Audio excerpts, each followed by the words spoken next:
All right, so I'm traveling, but let's go ahead and talk about what's going on at the Zaporizhzhia nuclear power plant in Ukraine. There's a lot to update you on here. And as always, most of this information can be found on the IAEA's websites and updates on Ukraine. Last time we left off, Zaporizhzhia had lost all offsite power, and one of its plants, Unit 6, was operating in island mode, providing electricity to the entire plant.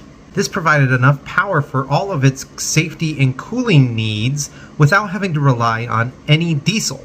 On Saturday, backup power was restored to the station, and when that happened, they decided to shut down Unit 6. And as of yesterday, one of their normal power lines has been restored, leaving them with two sources of power. With offsite power restored, they can now rely on electricity from offsite to provide for all safety and cooling needs. And in the IAEA's Director General's briefing yesterday, he mentioned that all reactors are now in cold shutdown. So what does this mean?